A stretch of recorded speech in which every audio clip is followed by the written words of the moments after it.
Olá pessoal do Cursinho Eldorado, como vocês estão? Espero que bem, com saúde e animados para o ingresso na universidade, que eu tenho certeza que vai acontecer muito em breve. Eu vou contar um pouco da minha história para vocês. Meu nome é Ana Paula Muniz, eu tenho 36 anos, sou formada em Comunicação Social com habilitação em Relações Públicas pela ECA, Escola de Comunicações e Artes da USP. Atualmente eu sou especialista em experiência do usuário, também conhecida como o X, no Banco Pan, o antigo Banco Pan-Americano. Eu ingressei na universidade em 2004, talvez alguns de vocês eram bem jovenzinhos nessa época. Eu tinha 19 anos e a faculdade fica em São Paulo, que é a cidade onde eu moro hoje. Antes disso, eu morava em São José dos Campos, com os meus pais e um irmão, que é 3 anos mais novo do que eu. Meu pai é professor do ensino médio e fundamental no estado e na prefeitura de São José, e minha mãe é cabeleireira, hoje aposentada. Eu sempre estudei em escola pública, estadual, da primeira série até o ensino médio. E durante o ensino médio, eu pude fazer um curso profissionalizante no Senai, aquele curso de 2 anos, né, o curso de aprendizagem industrial. Me formei em eletrônica, nunca trabalhei com isso. Quando eu terminei o ensino médio, eu já sabia que eu não teria como pagar uma mensalidade de uma faculdade particular. E aí eu tentei uma vaga num cursinho popular da cidade, chamado CASD, é a sigla para Curso Alberto Santos Dumont, que é um cursinho oferecido pelos alunos do ITA, que tem lá na cidade de São José. Eu consegui uma vaga nesse cursinho. Eu acabei passando 2 anos nesse cursinho, porque eu precisava aprender muita coisa que eu não aprendi no ensino regular, né? Coisas como química, biologia, história e geografia, coisas que a gente não tinha estudado e talvez aconteça com algum de vocês, não tive a oportunidade de estudar no ensino médio. Nesse período em que eu fiz cursinho, eu tive a sorte de não precisar trabalhar. Por outro lado, eu consegui uma bolsa de estudos numa escola de inglês, o CNA, em São José dos Campos, né? E em troca dessa bolsa, eu trabalhava 3 horas por dia no laboratório de informática da escola de inglês, tá?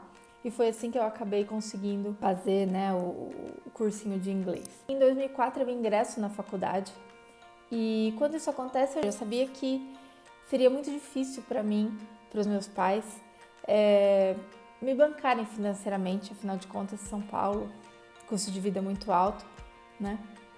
E eu já pensava em arrumar um emprego quanto antes, tá? Eu não tinha trabalhado nenhum emprego remunerado até então na minha vida, tá? Então, logo nos primeiros meses de faculdade, e aqui fica uma dica já para vocês, eu soube com alguns colegas de vagas que existem para monitoria em salas de informática da faculdade, em bibliotecas, tá? Então eu distribuí meu currículo nas salas para o aluno e nas bibliotecas da faculdade. Eu também me inscrevi num programa de apoio à moradia e alimentação da USP, tá? E não consegui no primeiro ano, e eu acredito que tinha pessoas que precisassem mais do que eu naquele momento, tá? Mas se você não conseguir de cara um apoio financeiro, se for o seu caso, não desista, continue insistindo, as assistentes sociais elas fazem de tudo para ajudar os alunos. Você precisa ser persistente e isso é uma coisa que você vai ver que eu falo bastante. No primeiro ano, se você não conseguir um estágio ou um emprego, aproveita esse tempo para conhecer as bibliotecas, para ir em festa, para frequentar atlética, grêmio, enfim, para se relacionar com as pessoas, para estreitar laços com pessoas, tá?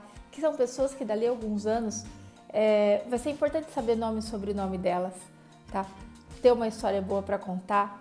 Isso pode fazer diferença na hora de você pedir uma indicação no LinkedIn, uma indicação de vaga, ou trocar umas figurinhas no famoso network.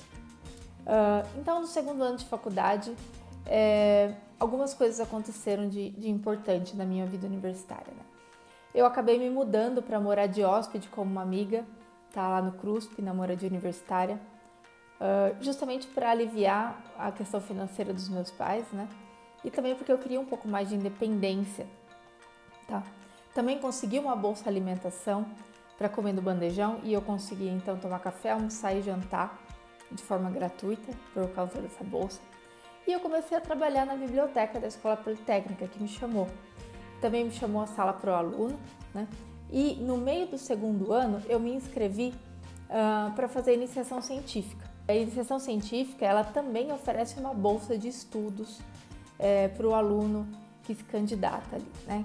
Que resolve fazer iniciação científica. Então eu deixei a sala para o aluno, fiquei ali com estágio na biblioteca e com a iniciação científica. Não tem problema você acumular essas duas vagas. Na época, por exemplo, essas duas vagas me davam ali uma renda em torno de R$700. Para quem morava no CRUSP, estava muito bom. Essa iniciação científica é algo de que eu gostaria de falar, que eu acho que vale muito a pena você tentar na universidade, porque é uma maneira de você estudar um tema que pode ser do seu interesse e você também conhece mais sobre pesquisa acadêmica, sobre metodologia de pesquisa. Nesse período da faculdade, aí no fim do primeiro ano, eu acabei conhecendo um cursinho popular, o cursinho da Psico, e depois eu comecei a trabalhar lá. Trabalhei por 2 anos e meio no cursinho da Psico e esse tempo foi incrível para mim trabalhar. Eu guardo amizades de lá até hoje. Ele me permitiu conhecer pessoas maravilhosas, realidades muito diferentes da minha, tá? E me amadurecer politicamente também, porque era um cursinho que tinha cunho político forte, um trabalho de conscientização sobre cotas raciais muito, muito forte. E é um tema com o qual eu não tinha tido contato ainda, e isso foi muito enriquecedor para a minha vida, além de poder devolver, né, para a sociedade aquilo que eu tinha recebido anos antes, tá? No cursinho popular onde eu estudei. Bom, falando um pouco sobre os desafios, para mim o maior desafio dentro da universidade foi conviver com pessoas que vinham de uma realidade muito diferente da minha, tá? Pessoas que tinham estudado nos melhores colégios de São Paulo, e a maioria das pessoas da minha sala, uma sala de 20 alunos, era de paulistanos, tá? Que vinham de colégios como Bandeirante, por exemplo, como São Luís, né? E já vinham com uma carga de conhecimento em alguns temas muito maior que a minha. Já sabiam muito de filosofia, pessoas que tinham, por exemplo, dinheiro para almoçar no Mac durante a semana, coisa que para mim era um luxo, tá? Iam de carro para o Mac, óbvio, né? Além disso, já tinham viajado para o exterior, eram às vezes fluentes em outros 2 idiomas. E por que isso foi um desafio para mim? Porque em um determinado momento eu cheguei a pensar que eu estaria muito atrás dessas pessoas no mercado de trabalho. Coisa que se provou o contrário depois, porque algo que eu fiz durante a faculdade foi buscar trabalhar e me virar, e isso me deu maturidade, e isso se reflete na hora de você procurar emprego, tá? O fato de você ter feito qualquer tipo de iniciativa que você busca se envolver na faculdade, aquilo vai servir para você apresentar como credencial no mercado de trabalho, tá? E aí lá tem espaço para todo mundo. Bom, o que eu acabei fazendo então durante a faculdade, que serviu para eu adquirir essa bagagem, né, esse drive para eu apresentar depois no mercado? Eu acabei experimentando os 3 setores da economia durante o estágio. Eu fiz um estágio de 5 meses no Ministério Público Federal, no setor ali de eventos. Descobri que não era minha, mas foi muito bom participar. Também trabalhei no terceiro setor, no cursinho da Psico, né? E também nos últimos meses ali da faculdade, eu fui fazer um estágio no setor privado, numa consultoria de mercado. E foi muito bom passar por esses 3 setores, porque eu consegui já saber o que eu queria e o que eu não queria, tá? O terceiro setor é apaixonante, o setor público eu já vi que não era muito a minha, né? E aí, outra coisa importante que aconteceu foi eu evitei pegar estágio de 8 horas enquanto eu ainda estava cursando as disciplinas, tá? O curso dura 4 anos, eu acabei fazendo em 4 anos e meio, então do meio do 4º ano para frente eu acabei fazendo um estágio de 8 horas. Antes disso, eu acabei priorizando as disciplinas, tá? Eu sei que eventualmente isso não vai ser possível para todo mundo. Muitos dos meus colegas faziam estágio de 8 horas ou trabalhavam já efetivos durante 8 horas e acabavam mudando para o curso à noite, às vezes de uma forma irregular, tá? e acabavam terminando o curso do jeito que dava, porque não sobrava muito tempo para estudar. Eu acabei entendendo que aquele era o último momento da minha vida em que eu poderia me dedicar 100% aos estudos, se tudo desse certo, né? Porque aí eu começaria a trabalhar logo depois, como de fato aconteceu, tá? Então foi uma decisão que eu tomei, consegui ganhar minha graninha durante a faculdade, mas optei e tive essa sorte, né, de conseguir optar por priorizar os estudos naquele momento. Morando no CRUSP, ganhando bolsa de alimentação e ganhando meu dinheirinho ali para o Xerox, né, para a brejinha da sexta-feira. Acho que vale a pena falar um pouco mais sobre o período de iniciação científica na faculdade e sobre algumas disciplinas que envolviam metodologia de pesquisa, porque eles me ajudaram muito a decidir em que área eu gostaria de trabalhar. Tá? Eu sempre adorei pesquisa. Se eu não tivesse feito relações públicas, eu gostaria de ter sido uma cientista, né? Sempre brinco com isso. E é verdade, era o meu sonho de criança. E o fato de não ter medo de números, meu pai é professor de matemática, isso me abriu portas para trabalhar como analista, tá? Então, basicamente, na área de pesquisa de mercado aplicada à comunicação, a gente usa muito o que a gente aprende sobre o comportamento do consumidor e do indivíduo de forma geral, e que isso chega até a gente, esse conhecimento, nas aulas de teoria de comunicação que a gente tem na faculdade, tá? E algumas habilidades que a gente aprende ainda no ensino médio, no cursinho, que é análise de gráficos, análise de dados que a gente aprende em matemática, em geografia, tá? Correlacionar fatos e fenômenos e estabelecer relações de causa e efeito. Então, esse tipo de habilidade, se você percebe que você tem já no cursinho, na escola, eles acabam te ajudando depois, dependendo do caminho que você resolve seguir no mercado de trabalho. Aí você me pergunta, mas Ana, você se formou em RP, você nunca trabalhou com relações públicas? Eu trabalhei mais diretamente com RP ainda na faculdade, tá? No cursinho eu trabalhava bastante com divulgação de eventos, com comunicação do cursinho, né? Relacionamento ali com alguns públicos, principalmente a imprensa.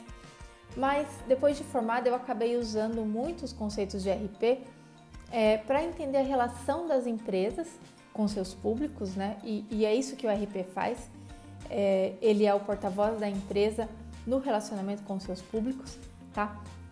E isso eu uso até hoje, quando eu atuo como pesquisadora, tá? Eu comecei a trabalhar como pesquisadora de comunicação e hoje eu sou pesquisadora de produto, mas até um produto ele tem os seus públicos, diretos e indiretos, né?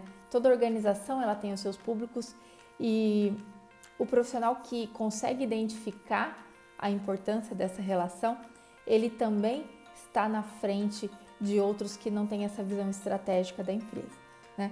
Mas bom, depois de formada, então, sabendo que eu gostaria de seguir essa carreira como pesquisadora, eu fiz uma pós-graduação em pesquisa de mercado aplicada à comunicação e hoje eu faço um MBA em economia comportamental, tá? Então, os 10 primeiros anos depois de formada, eu passei trabalhando em consultorias de comunicação, de relações públicas e de marketing digital, até chegar no cargo e na empresa onde eu estou hoje, tá? E eu acho que o maior aprendizado da minha carreira foi não cair no comodismo. Eu passei por empregos bons e ruins e eu sofri quando eu pensei só em dinheiro, também sofri quando eu pensei só na experiência que eu iria adquirir, tá? Então eu acabei aprendendo isso na prática, né? Mas a equilibrar entre o dinheiro e o prazer, o interesse naquilo que eu estava trabalhando, tá? E esse equilíbrio, às vezes, ele demora a chegar e, às vezes, enquanto isso, a gente vai andando nessa corda bamba, tá? Buscando aprender coisas novas sempre, né? Para se diferenciar.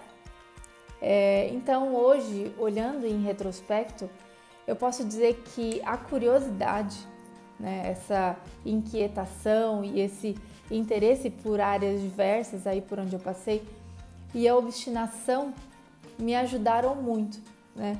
Desde continuar estudando, persistir enquanto vários dos meus colegas estavam fazendo outras coisas, sem julgar, tá? fizeram o que eles achavam que tinham que fazer. E eu fiz o que eu achava que eu tinha que fazer. Mas eu precisei, no mínimo, de obstinação e de disciplina para isso, tá? Precisei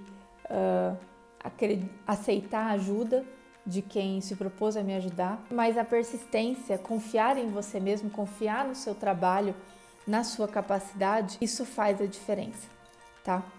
E não ter medo de errar também, tá? Coisas que a gente acaba aprendendo muito recentemente, né?